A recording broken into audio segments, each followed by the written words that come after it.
Hello friends, welcome to competitive exam मंत्र।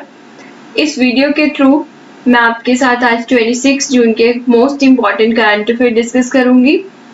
So friends, video start करने से पहले आप चैनल को सब्सक्राइब करें और बेल आइकन को प्रेस करें। सो फ्रेंड्स, चलिए स्टार्ट करते हैं आज की video. Our first question is, Mission Zero is related to which of the following? Mission शून्य निम्नलिखित में से किससे संबंधित है? Its answer is option 1, Rapid Action Plan to combat COVID-19. COVID-19 का मुकाबला करने की तीव्र कार्य योजना। चलिए फ्रेंड्स, इसके कुछ इंपॉर्टेंट फैक्ट्स डिस्कस कर लेते हैं। बृहन मुंबई नगर निगम BMC ने मिशन जीरो लॉन्च किया है। इसे कोविड-19 का मुकाबला करने के लिए एक तीव्र कार्य योजना के रूप में लॉन्च किया गया है। कार्यक्रम के तहत 50 मोबाइल औषधालय वैन रोगियों की प्रारंभिक निरीक्षण आयोजित करने के लिए 2 से 3 सप्ताह के लिए मुंबई के विभिन्न हिस्सों को कवर करेंगे। हमारा नेक्स्ट क्वेश्चन है, Which of the following airport is upgraded as the international airport? निम्नलिखित में से कौन सा हवाई अड्डा अंतरराष्ट्रीय हवाई अड्डे के रूप में अपग्रेड हुआ है? So its correct answer is option 2, Kushinagar airport. प्रधानमंत्री नरेंद्र मोदी की अध्यक्षता में केंद्रीय मंत्रिमंडल ने बुधवार को उत्तर प्रदेश के कुशीनगर हवाई अड्डे को अंतर्राष्ट्रीय हवाई अड्डा घोषित करने की मंजूरी दे दी। कुशीनगर एक महत्वपूर्ण बौद्ध तीर्थ स्थल है, जहां गौतम बुद्ध ने अपनी मृत्यु के बाद महापरिनिर्वाण प्राप्त किया था। कुशीनगर के लिए सीधे अंतर्राष्ट्रीय कनेक्टिविटी से कुशीनगर आने वाले विदेशी और घरेलू पर्यटकों की संख्या में काफी वृद्धि होने की संभावना है। Our next question is, which of the following commission's tenure is extended by 6 months? निम्नलिखित में से कौन से आयोग का कार्यकाल 6 महीने बढ़ा दिया गया है? So its correct option is option 3, OBC commission. चलिए इससे रिलेटेड कुछ फैक्ट्स डिस्कस कर लेते हैं। केंद्रीय मंत्रिमंडल ने OBC आयोग के कार्यकाल को 6 महीने बढ़ाने का फैसला किया है। पहले भी इसका कार्यकाल इस साल 31 जुलाई तक बढ़ाया गया था।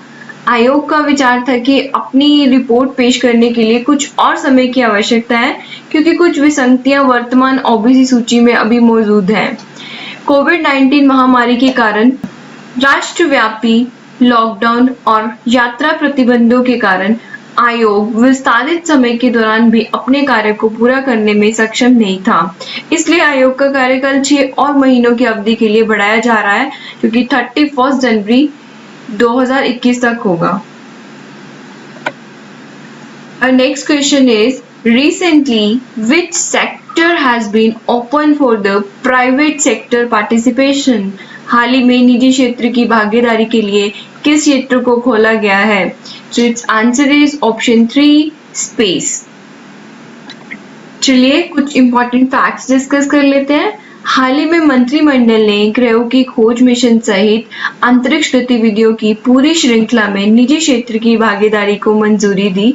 अंतरिक्ष संगठन ने कहा, निजी क्षेत्र को रॉकेट, उपग्रहों के निर्माण और प्रक्षेपण सेवाएं प्रदान करने जैसी अंतरिक्ष गतिविधियों को करने की अनुमति दी जाएगी। फ्रेंड्स, इसरो की चीफ का नेम लर्न कर लीजिए, doctor K Sivan. This is important from the examination point of view। चलिए नेक्स्ट क्वेश्चन डिस्कस करते हैं। Recently, IMF has projected a sharp contraction of %% for Indian economy in 2020। हाल ही में IMF ने 2020 में भारतीय अर्थव्यवस्था के लिए %% के संकुचन का अनुमान लगाया है। So its answer is option 3, 4.5%। चलिए कुछ फैक्ट्स देख लेते हैं। अंतर्राष्ट्रीय मुद्रा कोष ने वित्त वर्ष में भारत के लिए 4.5% संकुचन का अनुमान लगाया है। IMF की चीफ है क्रिस्टैलिना जॉर्जिवा एंड IMF की चीफ इकोनॉमिस्ट है Gita Gopinath. Examination point of view से ये दोनों फैक्ट्स इंपॉर्टेंट है, तो आप इसको लर्न कर लीजिए। Recently, which country's supercomputer topped the world's fastest supercomputer list? हाल ही में किस देश का सुपर कंप्यूटर दुनिया की सबसे तेज सुपर कंप्यूटर सूची में सबसे ऊपर है? Answer is option 2 Japan. चलिए कुछ इंपॉर्टेंट फैक्ट्स डिस्कस करते हैं। जापान का फुगाकू सुपर कंप्यूटर दुनिया की फास्टेस्ट सुपर कंप्यूटर सूची में सबसे ऊपर है। जापान के फुगाकू सुपर कंप्यूटर अमेरिका में IBM मशीन की तुलना में प्रति सेकंड 2.8 गुना अधिक गणना करता है। दुनिया के सबसे तेज सुपर कंप्यूटर को कोरोना वायरस के खिलाफ लड़ाई में तैनात किया जा रहा है। फुगाकू की जीत ने US चीन के प्रभुत्व के लंबे समय को तोड़ दिया है और 11 वर्षों में पहली बार जापान शीर्ष पोजीशन पे लौटा है। Our next question is, which of the following Muslim country has started the construction of a Hindu temple? निम्नलिखित में से किस मुस्लिम देश ने हिंदू मंदिर का निर्माण कार्य शुरू किया है? Its answer is option 3 Pakistan.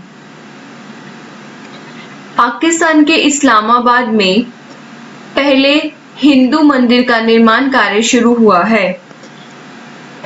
हमारा नेक्स्ट क्वेश्चन है, how much fund is approved for infrastructure development of dairy, poultry and meat processing units by government? सरकार द्वारा डेयरी, पोल्ट्री और मांस प्रसंस्करण इकाइयों के बुनियादी ढांचे के विकास के लिए कितना फंड स्वीकृत किया गया है? It's answer is option 2 15,000 crore. कुछ इंपॉर्टेंट फैक्ट्स डिस्कस कर लेते हैं। सरकार ने डेयरी, मुर्गी पालन और मांस प्रसंस्करण इकाइयों की स्थापना के लिए प्राइवेट प्लेयर्स को 3% तक का ब्याज सबवेंशन प्रदान करने के लिए एक नए 15,000 करोड़ के इंफ्रास्ट्रक्चर फंड की घोषणा की है। यह दुग्ध उत्पादन बढ़ाने, निर्यात को बढ़ावा देने और देश में 35 लाख नौकरियां पैदा करने में मदद करेगा। यह नया इंफ्रास्ट्रक्चर फंड 20 लाख करोड़ के आर्थिक पैकेज का हिस्सा है जो कोविड-19 के प्रसार को रोकने के लिए लॉकडाउन के कारण प्रभावित लोगों की मदद करने की घोषणा करता है। Our next question is, how many Made in India ventilators has been allocated by PM Cares Fund Trust to government run hospitals? कितने मेड इन इंडिया वेंटिलेटर्स को सरकार द्वारा संचालित अस्पतालों में PM केयर्स फंड ट्रस्ट द्वारा आवंटित किया गया है? So correct answer is option 3 50,000। Next question is, name the first country in the world which is controlling desert locust through drones? विश्व का पहला देश कौन सा है जो ड्रोन के माध्यम से डेजर्ट टिड्डी को नियंत्रित कर रहा है? So its correct answer is option 2 India. चलिए इससे रिलेटेड कुछ इंपॉर्टेंट फैक्ट्स डिस्कस करते हैं। संयुक्त राष्ट्र के खाद्य और कृषि संगठन FAO ने इस बात की सराहना की है कि भारत दुनिया का पहला देश है जो डेजर्ट टिड्डों को ड्रोन के माध्यम से नियंत्रित कर रहा है। टिड्डी नियंत्रण के काम आने वाले स्प्रेयर वाहन भी देश में ही विकसित होंगे।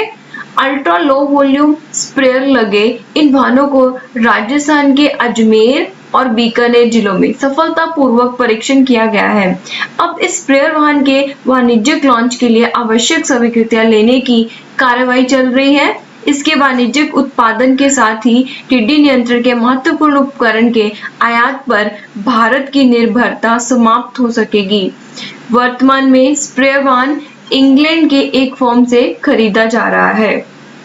सो फ्रेंड्स, आज की ये वीडियो यहीं पे समाप्त होती है।